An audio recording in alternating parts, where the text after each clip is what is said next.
teisel päeval. Meil on palju põnevat jagada ja loodame, et naudite meie programmi. Oleme ette valmistanud mitmeid huvitavaid teemasid, mida arutada ja ootame teie aktiivset osavõttu. Loodame, et see aeg, mille te meiega veedate, on teile meeldiv ja kasulik. Tänan teid, et olete meiega liitunud ja soovime teile head vaatamist. Pärast mitme minu filmi näitamist tsüklist Jumalamängud, eriti pärast filmi Õige haridus, sain teilt palju häid kirju ja kõnesid. Seriaal Jumalamängud ei ole kommertslik projekt, see on kultuuriprojekt, seega on teie toetus. Samuti panus kultuuri. Aitäh teile toetuse eest! Hiljuti linnas jalutades pöörasin tähelepanu reklaamile, mis oli raamatupoe kõrval. Sellel oli kirjutatud. Ma ei uskunud oma silmi. Sellel oli kirjutatud lugemine. On moes. Analüüsisin seda naiivset reklaamitrikki ja nägin, et see on meie jaoks piisavalt kõva kelluke. Seetõttu pakun välja jätkata meie teekonda vene kultuuri juurde sarjas nimega Õige haridus.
Haridus on osa kultuurist, selgitage välja sõna kultuurtähendus.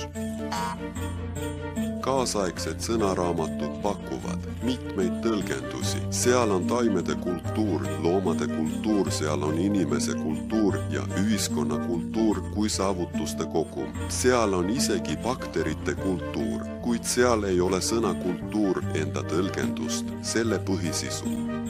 Seda ülesannet saab lahendada pöördudes esialgse allika poole, slaaviari ja vedade, meie esivanemate kõige vanema pühapärandi poole. Kult. See on millegi austamine ja järgimine. Kõige kõrgema tõe valgus. Tõde. Nii on kultuur, tõe austamine või elu reeglite järgi, mille on kehtestanud õiglus ja jumalad. Siin on veel üks omadus selle sõna tähendusele. Kultuur või kolator. Kus kola? See on ring ja tor liikumine. See tähendab liikumist ringis või püsivust, näiteks elektroni pöörlemine aatomi tuuma ümber. Kultuur.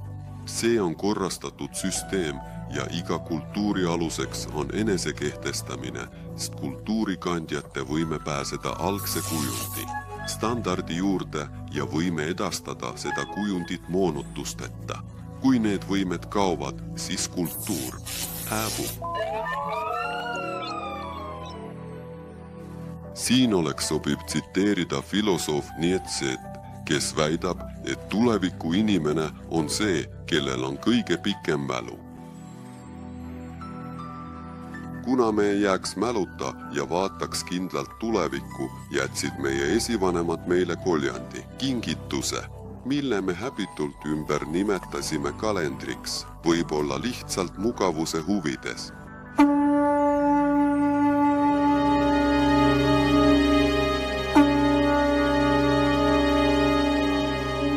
praegu kasutame aastate dateerimist Kristuse sünnist ja Gregoriuse kalendrit.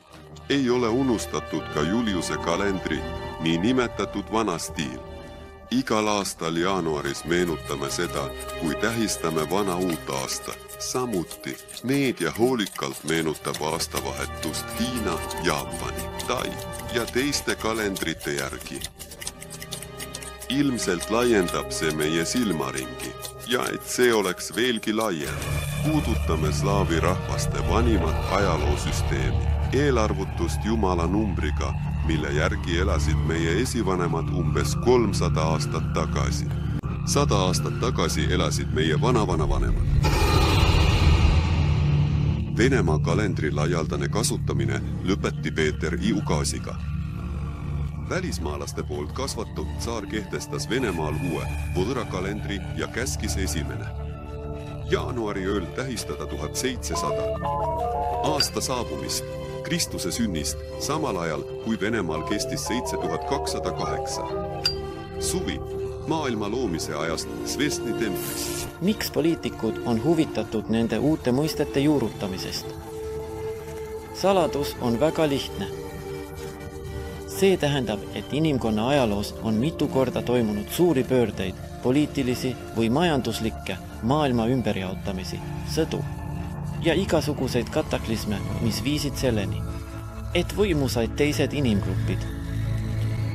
Ja iga uus inimgrupp oli huvitatud oma maailmavaate juurutamisest, oma arusaamast sellest. Nii, see juurutati suhtlemisse. Maailma loomine toimus 5508.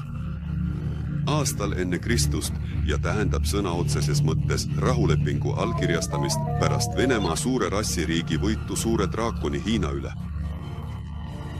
Sümboolne kujutis ratsanikust valgel hobusel, kes odaga draakonit lööb, tuntud kristliku traditsiooni järgi kui Georgi võidukandja, sümboliseerib tegelikult just seda slaaviari rahvaste võitu. Kronoloogiline uuendus oli Peeter I kummardus. Lääne-ees ja slaaviari kultuuri viie ja 500 aasta ajaloo vargus. Slaavi ja arirassi aastaarv on iidne traditsioon ja ulatub miljonitesse, maapealsetesse, aastatesse. Näiteks 2005. Aastat slaaviari traditsioonides dateeritakse kui aasta 7513 maailma loomise aastas tähetempli juures või aasta 13013 suure külma ajasta või aasta 106783 Asgardi Iri asutamisest. Tänapäeva Omski või aasta 604379 kolme päikese ajast ja nii edasi. Kuna meie esivanemad kasutasid, piisab lihtsa näite toomisest. Üks väiksemaid ajapartikleid slaaviari rahvaste seas nimetati sig. See kujutati ruunina välguna. Kiireim liikumine ühest kohast teise määratletakse kui üksig. Millele siis vastab üksig kaasaegsetes ajamõõtudes? Vastus paneb igaüht mõtlema. 1 sekundis on 300 244 992 siiga. Ja üksig on umbes võrdne 30 elektromagnetilise laine võnkumisega, mis on aluseks tänapäevastele aatomikelladele. Miks olid meie esivanematele vajalikud nii väikesed suurused? Vastus on lihtne protsesside mõõtmiseks.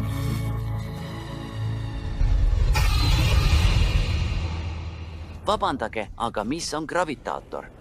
Noh, gravitaator on see, ilma milleta Pepela saab ainult nii lennata, aga gravitaatoriga igasse universumi punkti 5 sekundiga.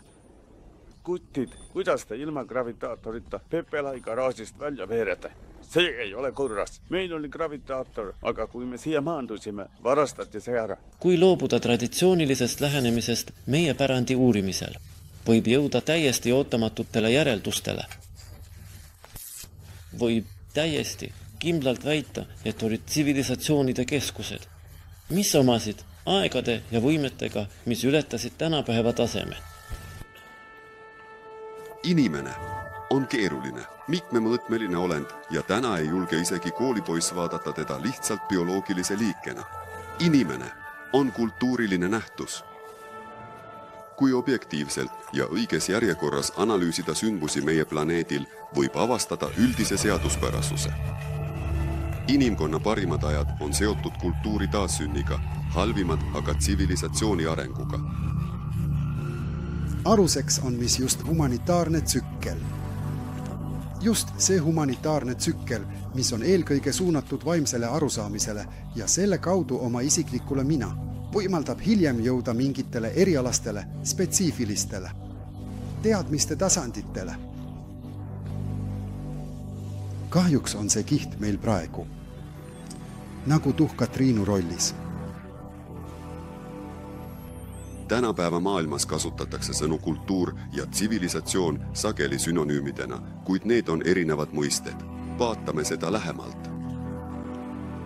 Sõna tsivilisatsioon on lääne päritolu. Sõnaraamat viitab meile ladina keelele civilis, mis tähendab kodanikule sobivat, algselt linnaelanikku viisakat, sõbralikku, viisakat. Sellega määratakse vaid etiketi normid inimese käitumises, mitte tema tegelikud. Eetilised omadused. Kui analüüsida sõna tsivilisatsioon vastavalt vanade vene lühendite ja teenistusliku kirja kanonitele, saame järgmise. See on energia. Vili, eraldumise voog, sa, järjestus või asukoht. Nii et selgub, et tsivilisatsioon. See on eraldatud algenergia. Kultuur on sügava ja funktsionaalse tähendusega mõiste. See sünnitab mitmekesisust, eeldab ebavõrdsust ja ainulaadsust isikutes. Tsivilisatsioon püüab ühtsuse, standardi ja võrdsuse poole. Kultuur on vaimne ja materiaalse terviklikkuse väljendus, tsivilisatsioon on aga puhtalt materiaalne. Hariduse eesmärk. Ja suund ei ole enam teatud võimete saavutamine, vaid pigem ettevalmistamine tulevase tegevuse jaoks. See tähendab, et turunduse, juhtimise ja majanduse valdkondades on praegu täiesti teistsugused lähenemise. Ja lähenemine seisneb selles, et omada rohkem raha või müüa rohkem kaupu. Just seda praegu pidevalt rõhutatakse. Näiteks majandushariduses. See tähendab, et see on täiesti erinev väärtussüsteem, täiesti erinevad eesmärgid. Ja see tekitab inimestes, nii õppijates kui ka nendes, kes hiljem töötavad elemente ahnusest, elemente mingist ülbest oma kaupade edendamisest või oma mängureeglite, töötingimuste peale surumisest. Ja see omandab täiesti inimsuse vastaseid vorme. Kui inimestel, näiteks töötajatel ei ole kaitset, siis nad ei ole loomulikult huvitatud ei õppimisest, haridusest ega oma võimete arendamisest. Nad on huvitatud sellest, et näidata teisi inimlikke omadusi, mitte areneda, vaid kuidagi säilitada oma koht, kuidagi edendada end teiste meetodite abil. Mitte teadmiste, mitte oma hariduse, mitte oma mingite. Inimlike omaduste arvelt. Inimene elab samal ajal minevikus, olevikus ja tulevikus ja selles mitmemõõtmelises maailmas oleme kõik omavahel seotud. Kui me ei tea oma juuri, satume me segadusse illusioonide maailma.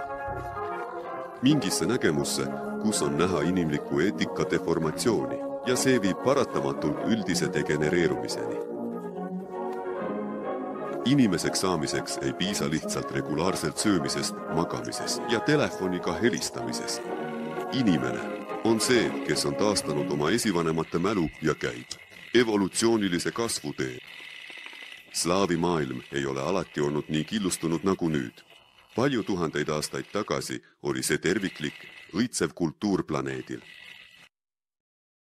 Tundub, et kuskil oma teel oleme kokku puutunud meile võõraste ideedega ja püüame siiani ehitada oma tulevikku võõraste väärtuste põhjal. Teadlased soovitavad, et kui te lugedes raamatut lõpete kirjutatu mõistmise, tuleks tagasi minna hetke juurde, mil kõik oli selge. Just selguse ja segaduse piiril lebab sõna, mille tähendust ei ole mõistetud või on mõistetud valesti. Tuleb võtta sõnaraamat, selgitada seda sõna ja jutustus muutub taas selgeks. Kui kasutada seda soovitust ja rakendada seda slaaviari rahvaste ajaloole, võib avastada millal. Ja miks rass? Või nagu läänes öeldakse, rassa, jagunes paljudeks eraldi slaavi riikideks. Teades probleemi õiget põhjust, on võimalik lahendada ka probleem ise. Slaavi ja aaria ajalugu, see on, ütleme, rassikontseptsioon, aside suguharud, aside maad. See on vana iidne akronüüm. Seetõttu kuulusid nad kõik valgete rahvaste hulka, mistõttu ladina keeles tõlgitakse tabula rasa kui valge puhas leht. See tähendab, et rass tähendab valgeid. Ja nii on kaks sugu, mida tuntakse slaavi rahvastena. Need on sviatorused ja rassenid, see on vene terror. Ja aarialasteks peetakse toariaid ja harijaid. See tähendab, et nende vahel oli erinevus ainult silmade värvis toaridel on hõbedased silmad või nagu praegu kõik teised ütlevad. Harijaid on rohelised. Sviatorustel on järvesinised ehk siis sinised, taevased, aga rassenitel on tulevärvid. Või nagu praegu öeldakse, arjate poole püüdlevad, ehk siis aaria. Ainult ja kõik. See oli üks ühtne kultuur. See tähendab, et paljud, näiteks meedia esindajad ja isegi mõned teadlased ekslikult nimetavad meid paganateks. Kuid see sõna ilmus kristjaniseerimise ajal. See ei ole oluline, sest täna on teine arusaam. Jah, pagan, selle tõid kristlased nii nagu ka pagan. Paganid, see tähendab, et need, kes käivad teist eluteed, on sõna-sõnalt. See on läinud ladina keelde, etruskide keelde või nagu praegu öeldakse. Seetõttu öeldakse ladina keeles, et see vene keel ei loe ja ei tõlgita. See tähendab, et võeti ja keelati. Ja siin on keel. Üks. Vorm sõltuvalt sellest, millise tähega see on kirjutatud. On olemas selline vorm nagu rahvakeel rahva esindaja keeles. Ja esindaja. Võõrast rahvast, kellel on erinev keel, uskumused ja kultuur, on pagan või lühidalt pagan. Seetõttu, kui keegi ütleb meile, et te olete paganad, ei ole mängu, me ei saa olla iseenda. Ja oma rahva usku ja rahvas, me oleme meie esivanemate vana usu hoidjad ja jätkajad.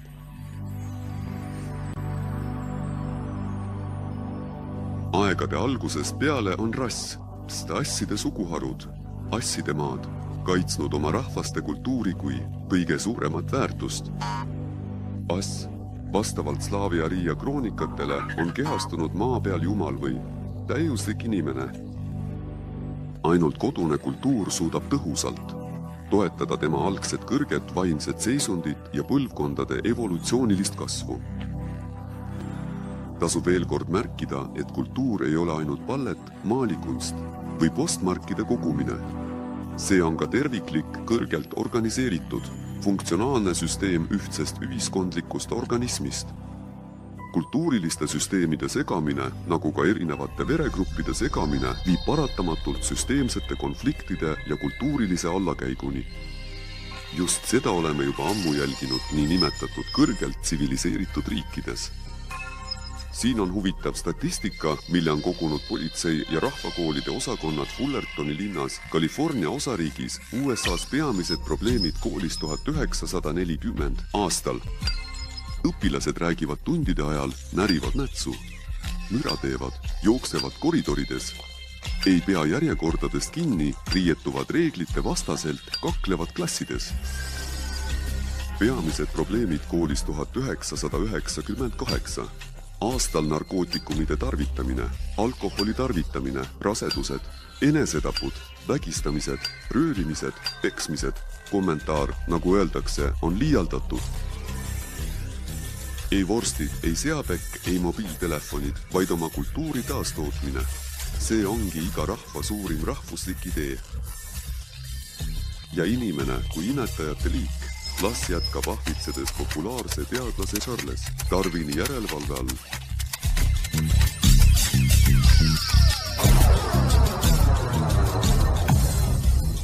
Ja nüüd tahan ma öelda,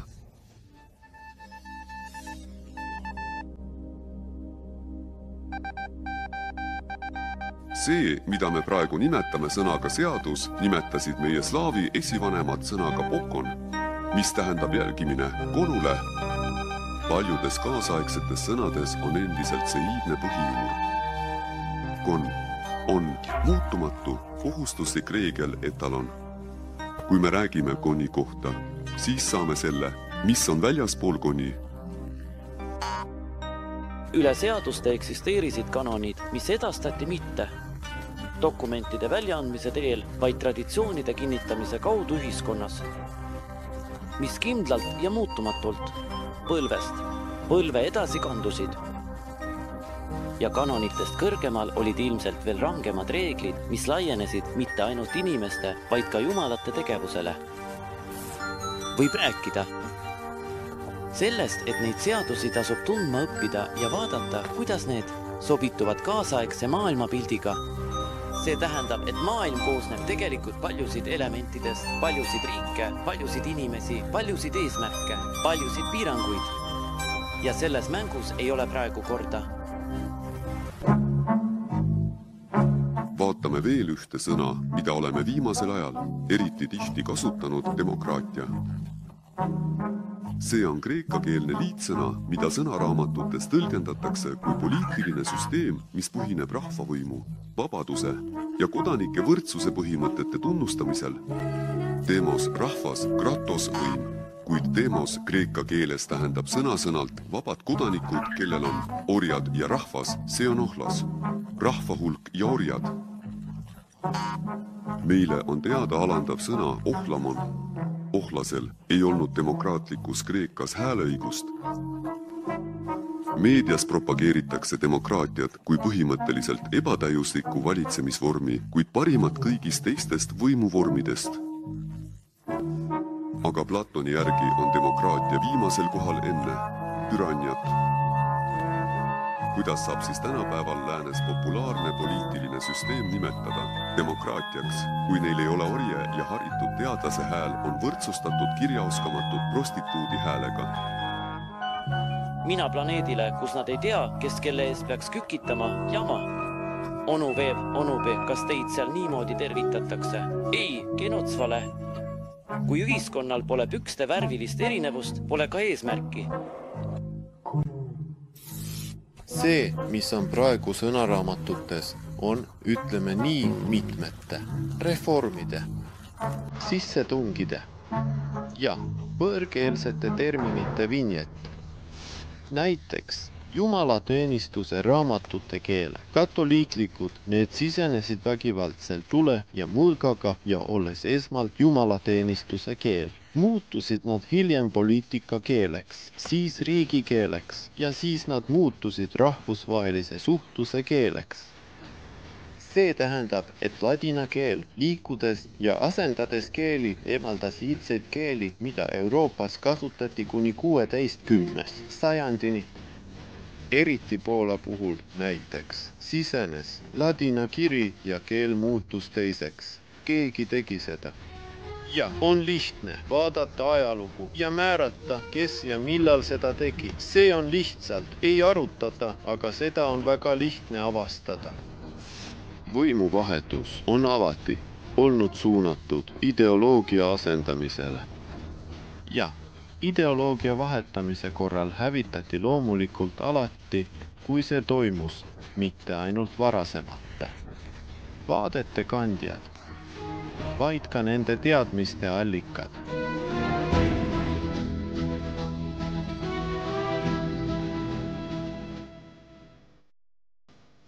Jätkub. Subtiitrid.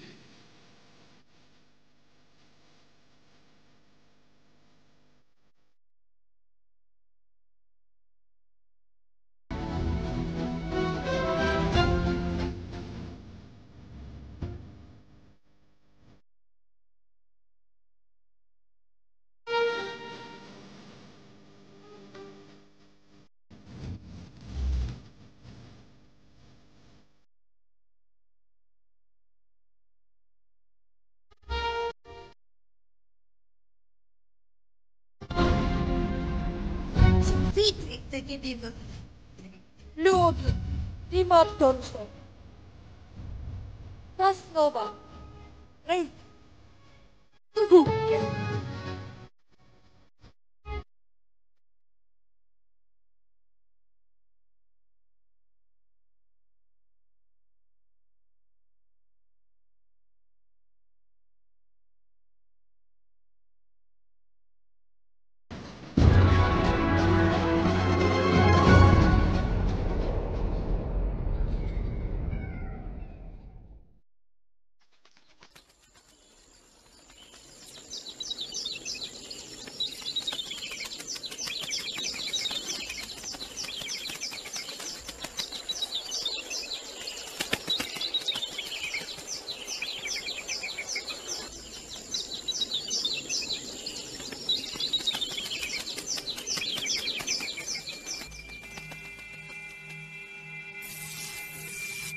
Needus ei õnnestunud nendele religioossetele fanaatikutele siiski nii andmeid ja inimajalugu puhastada, et ei saaks leida jälgi. See tähendab, et näiteks kirjareform, mille viisid läbi kirik ja metoodi, toimus tegelikult ajalooliste allikate kohaselt, juba slaavlastel. Ja seda on korduvalt kinnitanud erinevad allikad, teadlased ja kirjanikud, kes viitavad sellele praegu. Ja varasematel sajanditel kinnitasid seda nii Lomonossov, Katariina kui ka Tatitšev. Sellest räägib Kreinoviks oma filmis viidates olemasolevatele tõelistele kirjalikele allikatele. See tähendab, et Kirill ja Metoodius olid tegelikult koolitatud just nende rusinade pool. Ja rusin on ilmselt mingi nõia, šamaani või teadja nimetus. On teada, et rusinate rahvas elab endiselt Sakarpatias ja osaliselt Bulgaarias. See tähendab, et see on üks slaavi hõimudest, mis oli varasematel sajanditel laiemalt levinud. On oluline märkida, et Kirill ja Metoodius ei loonud tegelikult slaavi kirja. Nad lõid kirikslaavi tähestikku venelaste kristlikule kirikule, kes olid maapealsed. Kiri on ühtne piltide süsteem või mängureeglid või tähenduste maatriks omavahelises seoses nagu midagi terviklikku ja see töötab valesti ainult ühes juhuses, kui toimub valeasendamine. Ja pole tähtis, kas see on sanskrit või arvutikeel java, viiruse sissetoomisel hakkab igaüks, vabandage, tõrkuma.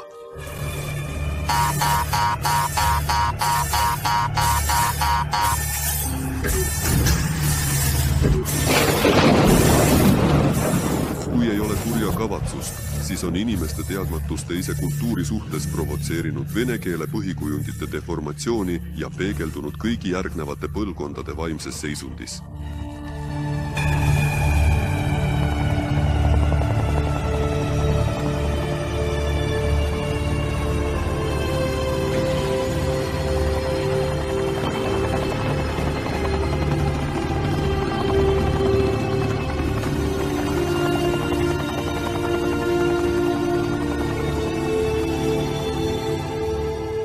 Ilmselt need, kes sellega tegelevad üldiselt, pehmelt öeldes, sülitavad Katariina ja Lomonosovi peale. Neile ei ole huvitavad teadmised. Ma tean, et Makrovi ülikoolis. Ma praegu eksin teile. Jah. Vabandust, ta luges 1-0 aastat kursust, mis käsitles slaavi kirjadal on väga palju rääkida Kirillist ja Metodist. Tal on seal selgelt, ma ei mäleta praegu lehte, aga ma kirjutasin sellest raamatus. Ta ütles siiski, et enne Kirilli ja Metodiat ei olnud ja ei saanud olla. Slaavlastel ei olnud mingit kirja, see inimene õpetas ülikoolis. Teda kuulas 10 aasta jooksul tohutu hulk üliõpilasi, kes hiljem elus edasi läksid ja kes, juues õpetaja auks, kordasid sama. Lihtsalt keegi ei tahtnud sellega tegeleda. Teema on tõeliselt libe. Tere, poisid! Kas ma võin teile küsimuse esitada? Mida olete kuulnud Kirillist ja Metodiast? Subtiitrid tegi Dimatorso. Ma ei mäleta täpselt, kes nad olid. Nad tegid slaavlastele piibli. Jah, nad olid. E-Monaco või jah, alfabeet on tegelikult täis. Monaco, nad tegid alfabeedi. Bütsantsist, munkadega või? Jah. Kirill ja Metod, ütleme nii, olid kaks väga haritud oma ajamunkad, kes importisid oma usku ja valgustasid. Iga kiriku jaoks oli sel ajal iseloomulik valgustav ja nad olid üks neist lihtsalt kõige tuntum. Aga Kirill ja Metod ja me kuulsime, et need on väga ajaloolised vanad kroonikud. Selge, mida nad siis tegid? Nad ilmutasid tähesti. Selge, aga öelge, et enne Kirilli ei olnud Venemaal kirja. Oli, aga nad täiustasid seda. Aga miks oli vaja muuta? Ei, minu arvates küll, aga ma arvan, et see tehti Jumala tahte järgi. Kes kuulnud Kirillist Metodist? Kirill ja Hollis. Pühakud, kes tähestiku välja mõtlesid.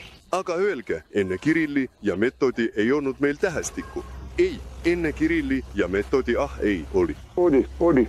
Võib-olla, aga see on minu raamatute seas kõige kuulsam. Oli. Aga enne neid ei olnud meil kirjaoskust. Noh, võib öelda, et meil ei olnud kirjalikke. Mida olete kuulnud Kirillist ja Metodiusest? Noh, et need on tähestikuloojad. Aga Venemaal enne neid oli kiri. Ei. Aga need on inimesed, kes avasid kirjasüsteemi. Selge, aga enne neid ei olnud Venemaal kirja.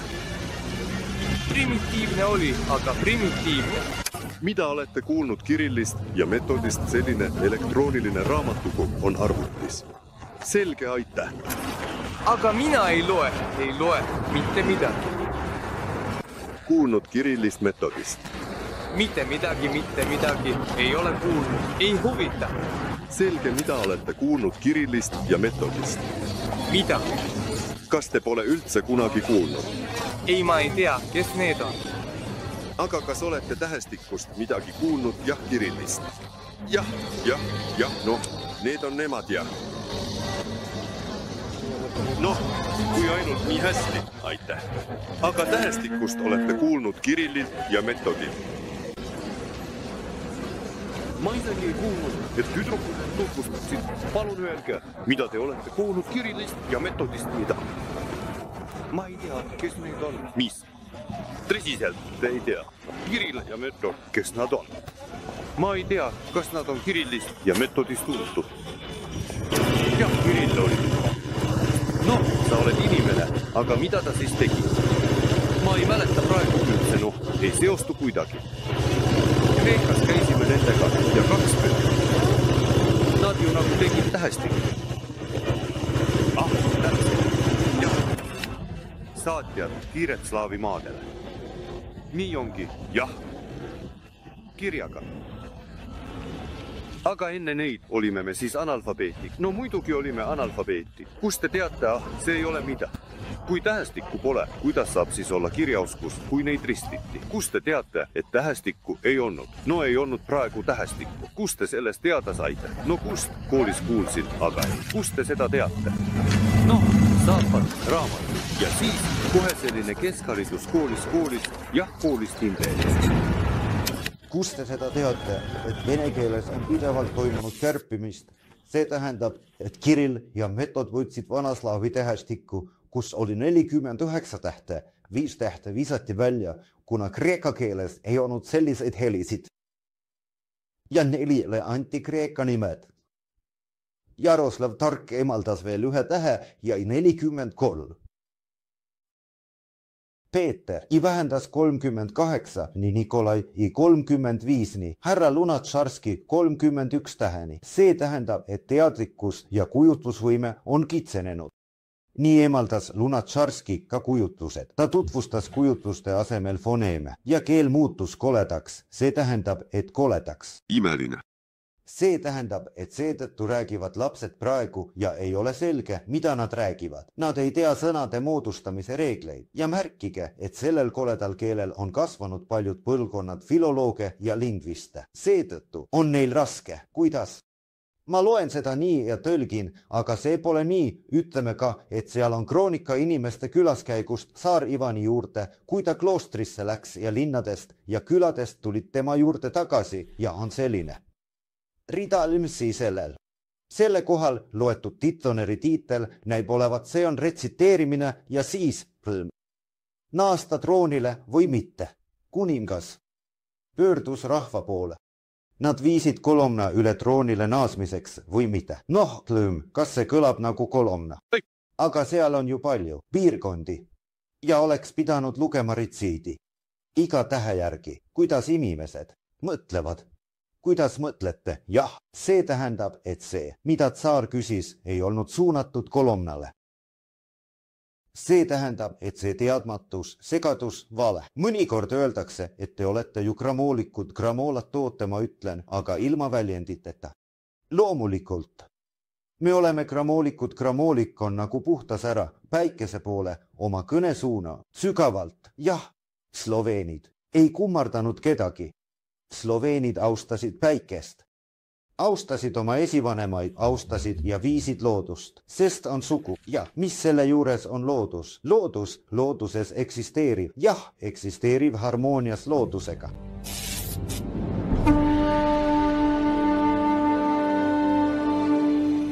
Alguses eksisteeris rassikeel 4 põhikirja ja 2 abikirja alusel.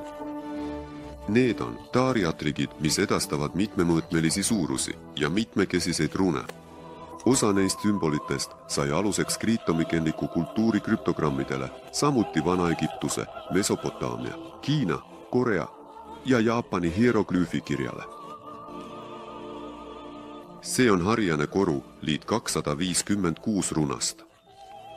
See preestrite kirjutamine sai aluseks iidsele sanskritile Devanagari ja seda kasutasid preestrid Indias ja Tiibetis. Devanagari tähendab sõna-sõnalt Devanagari. Mäel kõrgendikul spetsiaalselt koolitatud India tantsijad aitasid preestritel plastikakeele kaudu edastada rahvale vedalikke tekste. Need on vene kirjutised või itruuse kirisamade slaavlaste ja aariate poolt, kes asustasid iidsetel aegadel Itaaliat. See kiri sai aluseks iidsele oinik ja tähestikule. See on kõige levinum iidne pühakirja kiri või tähed erinevate fontidega, mis sai aluseks paljudele Euroopa keeltele, sealhulgas inglise keelele. See on glagoolika või kaubanduskiri, mida kasutati tehingute ja kaubanduslepingute vormistamiseks. See on lõpuks jooned ja lõiked sõnadest joonistama ja lõikama. Seda nimetati ka koorekirjaks. See oli lihtne ja laialdaselt kasutatud igapäevaste märkmete ja sõnumite jaoks. Keel oli üks, vene, kuid kirjutamise viise oli palju.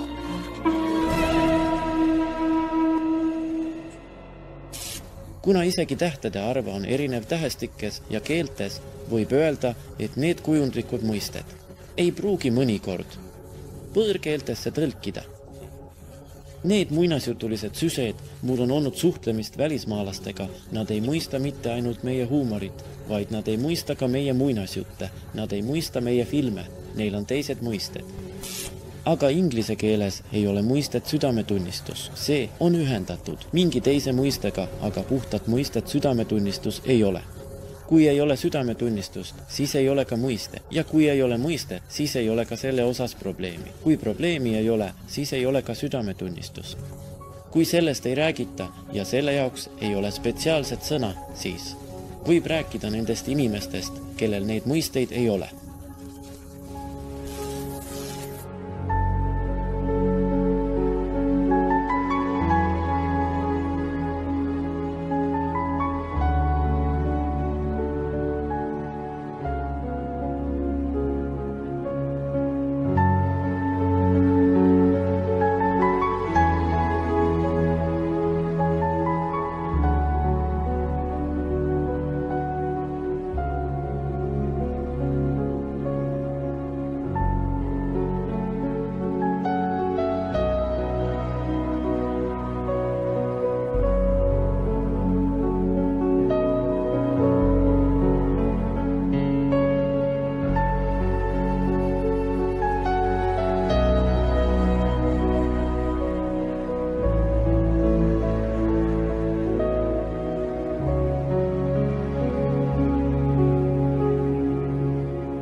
hiljutine tuntud Jaapani teadlase ja tervendaja Masaru Emoto uuringute avaldamine tekitas teadusmaailmas tõsise šoki. Ta näitas, et vesi suudab imada, hoida ja edastada inimeste mõtteid ja emotsioone. Jääkristallide kuju, mis moodustub vee külmumise käigus, sõltub mitte ainult selle sagedusest, vaid muutub ka sõltuvalt sellest, millist muusikat selle kohal mängitakse, milliseid pilte talle näidatakse ja milliseid sõnu öeldakse. Need kristallid moodustusid sõnadesa, oled hea mõjul. Ja see tekkis sõnadesa, oled halb mõjul.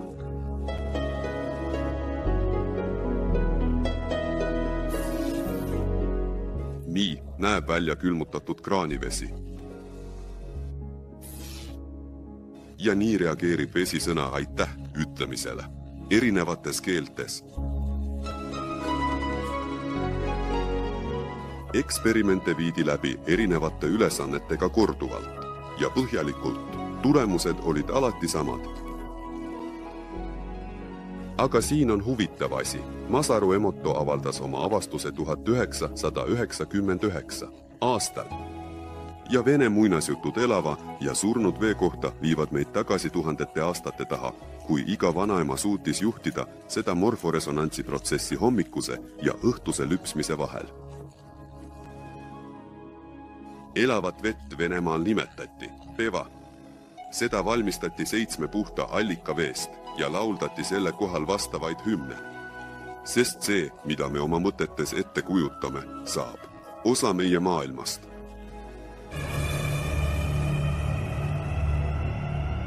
Inimene on ainus olend, kellel on potentsiaalne võimalus resoneerida kõigi teiste loomade ja looduses olevate esemetega. Me saame rääkida kõigega, mis universumis on, kuid see võime taastub, kui on olemas südametunnistus või, kui soovite, teadlikkus.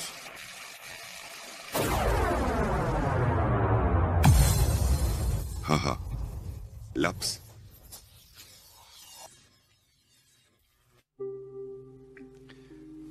Viimase astme saavutamiseks tuleb kindlasti läbida need, mis on allpool. Keegi suudab valida endale teadmiste taseme, mis vastab 5 astmele. Keegi 10 astmele, keegi 150 astmele, aga keegi ületab. Juba need mõõtmed. Need, kes omandavad, eristuvad nad. Isiksusena, individuaalsusena, geeniusena. Ja siin. Muidugi, Puskin on üllatavalt peen. Ma meenutan tema Mozart ja Salieri. Kas te mälete, ma panin käsitöö.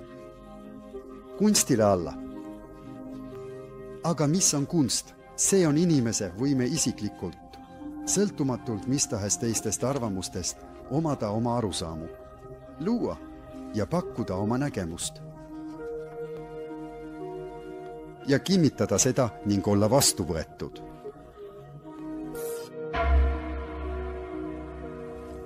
Kusagil õpingute ajal gümnaasiumis, kui ta oli umbes 13-aastane, tuli tema juurde Põhjamaa vanamees ja rääkis temaga paar korda Tsarskoje Selo gümnaasiumi allees. Kõige rohkem maailmas hoidis Puskin just neid panuraamatuid, mis talle siis kätte sattusid. Ta märgib isegi luuletustes, et ta hindab Sofjanova vihikut väga. Tõenäoliselt sai siis sellelt vanamehelt, tarkuse kandjalt mingi pühitsuse. Vanamees õpetas teda iidsete tekstide mõistmisele ja tõenäoliselt andis talle teadmisi, mida me praegu ei oska hinnata. Need kujutised, need on üleminevad mõisted, mis vastavad keele ja inimväärtuste põhikontseptsioonidele. Ma võiksin isegi rääkida neist 108 jumalast, slaavlastest. Iga jumala kohta on mingi laine, mingi omadus, mingi number, mingi rütm. Need on lihtsalt põhikontseptsioonid, mis on kodeeritud kujutiste kujul. Muinasjuttudes, legendides või vanade uskumuste elementides peitub selline tähendus, mida me peame veel tundma õppima. Kasutage seda inimeste elu parandamiseks.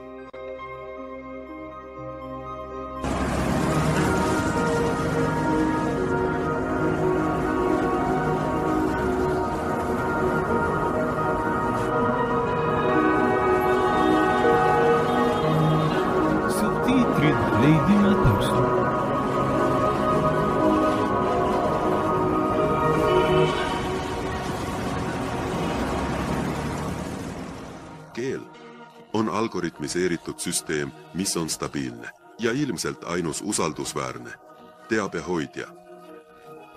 Seetõttu on humanitaarteadus, mille aluseks on keeleoskus, elukaart, mille abil saame saavutada oma eesmärke harmoonias maailmaga. Seetõttu on nii oluline jõuda puhaste juurde ja eemaldada võõras koormus, mis paljastab sõna loomise põhialused. Selleks ei sobi moes ja pinnapealsed lääne tehnoloogiad. Meil on oma esivanemate pärand ja need on palju tõhusamad. Neid teadmisi me ajaloost ei leia. Nende teadmistega on rikkalikud slaavi ja riia suguvõsad. Ja need hakkavad avanema läbi kõige iitsema keele, planeedil rassikeele.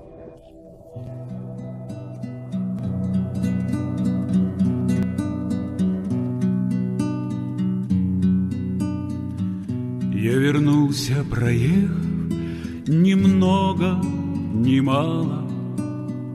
Видел я на весах жизни радость и грусть, но свободой и верой во мне разверсталась покаянная, нежная, светлая Русь. А над нею весна, а над нею рассветы, а над нею цветут заливные луга. Ее вознесенная стать над планетой, пробужденной живинке земли дорога. Человеку свое, а свое ти бывает, счастьем деток своих молодится житье, и сусвет ропятки Божей лаской кранает, как мой любый народ не познал забытья. А родима моя променее меж зоров у сусветия творального счастья разлил. И спявае душа, и спявае простора, и на хвалях весны белый ветер з землі. Пісня серця живе, рідна пісня злітає, повертається сила людської краси, і людина не плаче, людина співає, і у радості грає на струнах весни. Повернувся, бо сонце навік повертає, повертає на вічність дороги Русі, повертає до Бога, до рідного краю, повертає до Божої радости всіх. Я вернулся, проехав немного, ни мало. Видел я на весах жизни радость и грусть, но свободой и верой во мне разверсталась покаянная, нежная, светлая Русь. Но свободой и верой во мне разверсталась покаянная, нежная, светлая